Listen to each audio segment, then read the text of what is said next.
Next आता है analysing human movements. ये ना टॉपिक आपकी बुक में बहुत लंबा और बहुत स्कैटर्ड लिखा हुआ है, हम इसको बहुत माइनर सा करेंगे। पहले मैं आपको एक छोटा सा इंट्रोडक्टरी पैराग्राफ जो बुक में लिखा हुआ है उसका आपको एक ओवरव्यू दे देती हूँ। वो कहते हैं जब भी हम कोई एनालिसिस करते हैं तो बहुत ज़रूरी हमारे पास क्या होता है कि हम लोग जो है वो ऑब्जर्वेशन करें। अब ऑब्जर्वेशन करने के लिए हम डिफरेंट मीन्स यूज़ कर सकते हैं। हम ऑडिटरी यूज़ कर सकते हैं, ठीक है, वॉइस को सुन के जो है वो हम गेट एनालिसिस कर सकते हैं। देखिए, जब हम लोग जिस तरह से हम अपना फुट प्लेस करते हैं उसकी एक स्पेसिफिक वॉइस होती है, ठीक है। अगर हम नॉर्मली फुट प्लेस करें उसकी एक अलग आवाज़ होगी। लेकिन अगर कोई पेशेंट है, फॉर एग्जांपल पार्किंसंस का पेशेंट है, तो वो अपना फुट जब प्लेस करता है उसकी गेट चूँकि डिफरेंट है तो फुट की प्लेसमेंट की भी जो साउंड है वो डिफरेंट होगी। तो इसको हम कहते हैं कि ये हम क्या करें हैं, ऑडिटरी ऑब्जर्वेशन जो है वो करें। इसके अलावा विजुअल, ऑब्वियसली विजुअल तो बहुत ज़्यादा इंपॉर्टेंट है। अब विजुअल ऑब्जर्वेशन, आप एक बंदा जो है वो एथलीट है, ठीक है, वो परफॉर्मेंस कर रहा है, ठीक है, एथलीट की परफॉर्मेंस के दौरान इट इज़ नॉट पॉसिबल कि हम लोग जो है वो विजुअली हर एक जॉइंट को एनालिसिस कर सकें, हर एक जॉइंट के मूवमेंट को एनालाइज कर सकें।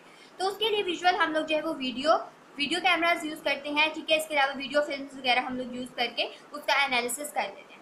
उसके अलावा हम लोग जो है वो ऑब्जर्वेशन करने के बाद जो चीज़ हमें पता होनी चाहिए वो पर्पज़ है। पर्पज़ यानी क्यों ऑब्जर्वेशन की जा रही है। आया कि मैंने उसकी पूरी मूवमेंट को ठीक करना है, या मैंने जस्ट उसकी आर्म की मूवमेंट को या फुट के प्लांटर फ्लेक्शन को चेक करना है। ये सब चीज़ें जो है वो आपकी पर्पज़ में आती हैं कि आपका पर्पज़ डिफाइन होना चाहिए, that why are you performing the analysis, ठीक है। उसके बाद अब आते हैं हम लोग एनालिसिस की तरफ। एनालिसिस करते वक्त एक इंडिविजुअल या जो भी एनालिस्ट है उसको जो चीज़ें पता होनी चाहिए वो ये कि काइनेमेटिक्स क्या है, जो भी मूवमेंट हो रही है उसकी काइनेमेटिक्स क्या है, और दूसरा तो परफॉर्मेंस का आउटकम क्या है, परफॉर्मेंस करने के बाद उसका मेजर एथलीट का गोल क्या है। यानी अगर एक वॉलीबॉल प्लेयर है तो उसका गोल ऑपोजिट कोर्ट में जाके अपनी बॉल को डालना होगा, ठीक है। तो हमें उसकी परफॉर्मेंस का आउटकम भी जो है वो पता होनी चाहिए। या हमें ये भी पता होना चाहिए कि परफॉर्मेंस के नतीजे में वो ठीक तरह से अपना काम कर पा रहा है या नहीं कर पा रहा है, रिजल्ट हमें ठीक मिल रहा है या नहीं मिल रहा, ठीक है। ये मैंने आपको एक बेसिक सी समरी दी इस सारे प्रोसेस की। अब हम डिटेल में पढ़ते हैं। सबसे पहले हमारे पास जो हेडिंग है वो है प्री रेक्विजिट नॉलेज। आपको क्या क्या चीज़ें पहले ही पता होनी चाहिए, क्या क्या चीज़ें रिक्वायरमेंट हैं आपको एनालिसिस करने के लिए। नंबर 1 मैंने आपको बता दिया, ऑब्जर्वेशन आपने ढूंढनी है। ऑब्जर्वेशन विजुअल हो सकती है, ऑब्जर्वेशन जो है वो ऑडिटरी हो सकती है। आप जो है ऑब्जर्वेशन जो है वो ले सकते हैं थ्रू पिक्चर्स के थ्रू, आप इन्फॉर्मेशन कलेक्ट कर सकते हैं, वीडियोस के थ्रू, जिस तरह मर्जी जो है वो आप इन्फॉर्मेशन को कलेक्ट कर सकते हैं। उसके बाद आपने जो है वो सारी इन्फॉर्मेशन ले ली। उसके बाद आपने इंटरव्यू किया, जो भी आपका क्लाइंट था उसको आपने इंटरव्यू किया और उसके सारे जो है वो आपने पूरी की पूरी इन्फॉर्मेशन और एक पूरा का पूरा चार्ट बना लिया जिससे आपने सारी चीज़ें जो है वो देख ली। इन्फॉर्मेशन एनालिसिस करते वक्त, ऑब्जर्वेशन लेने के बाद आपको 5-6 चीज़ों का ख्याल रखना है ऑब्जर्वेशन लेते वक्त। सबसे पहला क्या है, purpose, that why are you performing the analysis. अगर आप एक पेशेंट आप चाहे कि उसको कोई उसकी फुट जब वो प्ले कर रहा है तो प्ले करने के दौरान उसकी फुट पे एक्सेसिव प्लांटर फ्लेक्शन तो नहीं हो रही, या जो है वो उसके नी पे कोई मसला तो नहीं है, या उसको क्या रीज़न है जिसकी वजह से जो है वो आप कर रहे हैं। नंबर 2 टेक्निक, वो एथलीट एक परफॉर्मेंस को करने के लिए कौन सी टेक्निक यूज़ कर रहा है। देखिए, आपने डिफरेंट प्लेयर्स देखे होंगे, कोई प्लेयर बहुत अच्छा परफॉर्म करता है, कोई किसी की परफॉर्मेंस जो है वो एवरेज होती है। ऐसा क्यों होता है, क्योंकि हर प्लेयर एक अलग टेक्निक यूज़ करते हुए जो है वो काम कर रहा होता है। तो आपको जो है वो टेक्निक भी पता होनी चाहिए कि कौन सी गेम में कौन सी टेक्निक यूज़ हो रही है और आफ्टर दैट टेक्निक आपको क्या रिजल्ट और आउटकम जो है वो मिल रहे हैं। उसके अलावा आपको जो है वो टेक्निक एरर का पता होना चाहिए। अब देखें, कोई भी चीज़ है वो अगर कोई नई टेक्निक यूज़ कर रहा है एथलीट और वो ठीक तरह से नहीं कर पा रहा और जो टेक्निक का यूजुअली रिस्पांस होता है उस पर्टिकुलर एथलीट पे हम लोग को वो रिस्पांस नहीं मिल रहा, आया तो कोई ना कोई तो उसके अंदर एरर होगी, कोई ना कोई तो मसला होगा। तो हम लोगों को उस एरर का कॉज ढूंढना है। यानी अगर जब वो मूवमेंट कर रहा है और उसके फुट के ऊपर जो है वो ठीक तरह से नहीं वो फुट को फ्लेक्स कर पा रहा है, क्यों नहीं कर पा रहा। अगर वो सही तरह से बॉल ऑपोजिट कोर्ट में नहीं डाल पा रहा तो क्यों नहीं डाल पा रहा, कहीं उसके फुट का मसला, नी का मसला, या उसकी आर्म का किसी चीज़ का कोई प्रॉब्लम तो नहीं है, कोई अंडरलाइन डिजीज कंडीशन तो नहीं है। वो सब चीज़ें जो है हम टेक्निक एरर में देखते हैं। इसके अलावा एनालिसिस करने के लिए जो रेक्विजिट होता है वो ये होता है एक्सपीरियंस। जो भी आपका एनालिस्ट होता है उसके पास ना एक्सपीरियंस होना चाहिए, उसको पता होना चाहिए कि मैंने जो चीज़ चेक करनी है, आया कि मुझे उस गेम के बारे में या उस पर्टिकुलर टेक्निक के बारे में पता है कि नहीं है।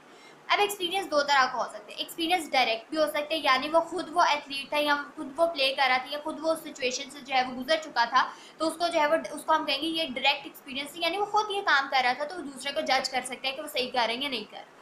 नंबर 2 क्या हो गया, आपका इनडायरेक्ट एनालिसिस हो गया। आपने उसके बारे में स्टडी की, आपने पिक्चर्स देखी, ठीक है, ये सब चीज़ें आपकी किस चीज़ में आ गई, इनडायरेक्ट एंड इनडायरेक्ट एक्सपीरियंस के अंदर जो है वो आ गए, ये डायरेक्ट एक्सपीरियंस और इनडायरेक्ट एक्सपीरियंस। आफ्टर दैट आपने जब ये सारी इन्फॉर्मेशन ले ली, ये मैंने आपको कुछ बहुत बेसिक बेसिक जनरल से पॉइंट बताए हैं, मैं आपको बुक से जब ओवरव्यू दूंगी तो मैं आपको जो है वो बाकायदा बता दूंगी कि कौन सी पॉइंट के अंदर आपने किस तरह से इसको जो है वो प्रेजेंट करना है।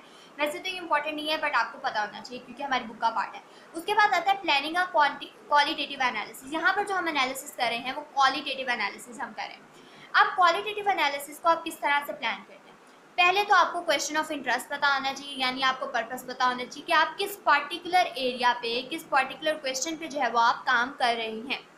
नंबर 2, आपके पास जो है वो ऑप्टिमल पर्सपेक्टिव का यहाँ पर मैंने लिखा, यहाँ पर ये आता है कि आपको किस जगह से जो है वो, किस एरिया से जो है वो आपको पेशेंट को व्यू करना चाहिए, किस साइड से व्यू करना चाहिए। अगर आप फुट की फॉर एग्जांपल प्लांटर फ्लेक्शन को चेक करें तो आप जो है उसको रियर व्यू देखेंगे, बैक से देखेंगे और रियर व्यू आप उसका लेंगे, और साथ ही साथ आप क्लोजली जो है वो अपनी अटेंशन जो है वो फुट के ऊपर रखेंगे, यानी एक क्लोज रियर व्यू होगा आपका।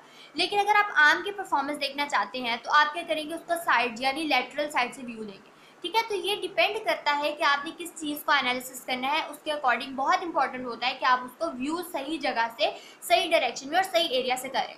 आफ्टर दैट हमारे पास आता है डिस्टेंस। डिस्टेंस, अब आपका व्यू का डिस्टेंस भी मैटर करता है। जैसे कि मैंने आपको बताया, अगर आप फुट की मूवमेंट को चेक करें तो आपको बहुत क्लोजली पेशेंट को जो है वो देखना पड़ेगा। लेकिन अगर आप बहुत जो है वो पूरी बॉडी का एनालिसिस करना चाह रहे हैं, ऑब्वियसली आप वो बहुत करीब से नहीं देखेंगे, आप जो है थोड़ा सा दूर से डिस्टेंस मेंटेन करके जो है उसको देखेंगे। उसके बाद आता है number of trials. Number of trials क्या कि मूवमेंट एक एथलीट जब परफॉर्म कर रहा है तो इट इज़ नॉट पॉसिबल कि आप एक ही मूवमेंट में सारा एनालिसिस करें।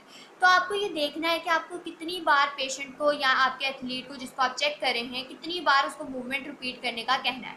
लेकिन यहाँ पर एक और ख्याल रखना है कि ऐसा हो सकता है कि सम टाइम जो एथलीट है पहली 2 मूवमेंट में अलग तरह की टेक्निक, मतलब अलग तरह से करे, अगली में अलग तरह से करें, क्योंकि चेंज आ जाता है, ठीक है। तो इसलिए इंपॉर्टेंट है कि आपको नंबर ऑफ ट्रायल्स का जो भी है पता हो। उसके अलावा परफॉर्मेंस अटायर बहुत ज़रूरी है। अगर आप क्लोजली मॉनिटर कर रहे हैं तो बॉडी को ऑब्वियसली आप जो है वो बहुत ज़्यादा लूज अटायर नहीं वेयर करेंगे, मिनिमल क्लोथिंग होनी चाहिए और टाइट फिटेड क्लोथिंग होनी चाहिए ताकि जो है आप ठीक तरह से एनालिसिस कर सकें। उसके अलावा आता है वीडियो कैमरास का यूज़। आप ऑब्वियसली समटाइम्स ऐसा होता है कि ह्यूमन आई कंप्लीटली हर चीज़ को एक्यूरेटली चेक नहीं कर पाती, और अगर आप चेक भी कर लेते हैं तो कुछ चीज़ें कहीं ना कहीं कुछ पॉइंट रह जाते हैं। तो इसलिए हम जो है वो वीडियो कैमराज यूज़ करते हैं, हाई स्पीड कैमराज आप यूज़ करते हैं ताकि जो है वो आप सारी चीज़ को मॉनिटर कर सकते हैं। ये वो चीज़ें थी जो कि आपको एक एनालिसिस करते वक्त जो है वो आपको उन चीज़ों का ख्याल रखना है। ये चीज़ें आपको एनालिसिस शुरू करने से पहले पता होनी चाहिए, ये चीज़ें आपको एनालिसिस करते वक्त पता होनी चाहिए कि आप जो है एनालिसिस करते वक्त क्या क्या चीज़ें अपने दिमाग में रखेंगे। उसके बाद आता है, फाइनली आता है कि आप जो है वह एनालिसिस किस तरह से कंडक्ट करेंगे। पहले तो आपका एनालिसिस जो है वो कंडक्ट करने का तरीका होना चाहिए कि वो आपका हाईली स्पेसिफाइड होना चाहिए, और आपका हाईली स्पेसिफाइड होने के साथ साथ जो है वो बिल्कुल जो है वो एक्यूरेट होना चाहिए। जो भी हाईली स्पेसिफाइड और प्रोग्राम्ड एनालिसिस को आपने जो है वो देखना है। उसके बाद परफॉर्मेंस डिफरेंसेस। अब आपने एक बात याद रखनी है, जब भी ऑब्वियसली हर एथलीट जो है वो डिफरेंट टेक्निक डिफरेंट तरह से यूज़ कर सकता है, तो उसके अंदर जो भी आपको गैप नज़र आ रहा है एक परफॉर्मेंस को जो कि एक परफॉर्मर को डिफ़िकल्टी दे रहा है, आपको उसके बारे में ख्याल रखना है। अब परफॉर्मेंस डिफरेंसेस के साथ साथ आपको जो है ना, ऐसा हो सकता है कि आपने पहले आपका जो क्वेश्चन ऑफ इंटरेस्ट आपने बनाया वो 1 हो या 2 हो, लेकिन जब आप एनालिसिस कर रहे थे, जब अपने इन स्टेप्स को पास किया तो आपके पास एक या एक से ज़्यादा क्वेश्चन राइज हुए। तो आपको मेंटली उन क्वेश्चंस को आंसर करने के लिए जो है वो प्रिपेयर रहना पड़ेगा, ठीक है। अब आता है एरर के यही 2 कॉजेज होते हैं। एक तो ये कि आपके जो है वो परफॉर्मेंस डिफरेंसेस आ जाएगा, या जो है वो आपको जो है वो आंसर 1 या 2 आपको पता होनी चाहिए। अगर आप एनालिसिस में एरर से बचना चाहते हैं तो आपको इन 2-4 बातों का जो है वो ख्याल रखना पड़ेगा। आफ्टर दैट आपने एक बात का ख्याल रखना है कि आप जो एथलीट है उसको इंस्ट्रक्शंस क्या दे रहे हैं और उसने उस इंस्ट्रक्शन को फॉलो किया। देखिए अब आपके पास जैसे कि बहुत यंग एज का जो है वो एथलीट आया है तो आपने उसके अलग इंस्ट्रक्शन देंगे, लेकिन अगर आपके पास जो है वो बहुत मतलब कि प्रोफेशनल प्लेयर आया तो आप उसको अलग इंस्ट्रक्शन देंगे। तो आपकी इंस्ट्रक्शन जो है वो मैटर करती हैं। उसके अलावा ऑडिटरी ऑब्जर्वेशन मैंने आपको पहले भी बता दिया, गेट के थ्रू या जो भी साउंड वगैरह उस टाइम हम मूवमेंट के दौरान हम लोग को दिखेंगे, वो सब हमारी ऑडिटरी ऑब्जर्वेशन हो। उसके बाद आ सकता है, ऐसा भी हो सकता है कि एक एनालिस्ट जो है वो सब चीज़ों को ना कर सकते, तो आपको 1 और मोर एनालिस्ट को भी जो है वो समटाइम्स हायर करना पड़ सकता है। ये था steps of conducting the analysis. उसके बाद वीडियो एंड फिल्म्स को भी आप यूज़ कर सकते हैं। वीडियो एंड फिल्म्स ये सेपरेट टॉपिक है और मैंने आपको बताया था कि वीडियो और फिल्म्स को यूज़ करने का पर्पस आपने पहले बताना है कि इट इज़ नॉट पॉसिबल कि हम ह्यूमन बॉडी की जो मूवमेंट्स आपने पहले बताना है कि ह्यूमन बॉडी की मूवमेंट है ये मल्टी प्लेनर होती है, ठीक है, ये सिर्फ एक प्लेन में या एक एक्सिस में नहीं हो रही होती है, पहले आपने वो बताना है।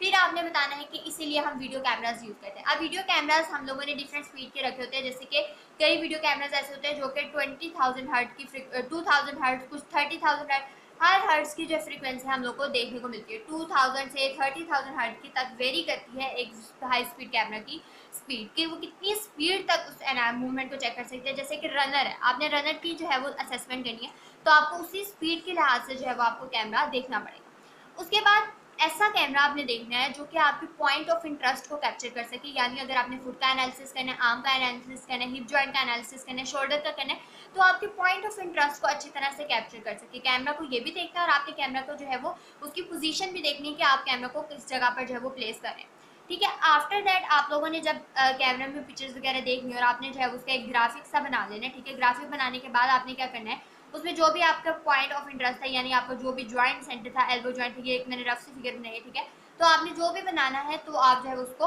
हाईलाइट कर सकते हैं। तो ये था हमारे पास हमारे चैप्टर का एक ब्रीफ सा एनालिसिस, जो कि मैंने आपको बताया है कि किस तरह से आप एनालिसिस करते हैं मूवमेंट का। ये टॉपिक इतने इंपॉर्टेंट नहीं होते, लेकिन फिर भी अगर आपको किसी एग्जामिनर ने पूछा तो आप जो है उसका आंसर इस तरह से कंसाइज वे में बहुत कम्प्रीहेंसिव करके दे सकते हैं।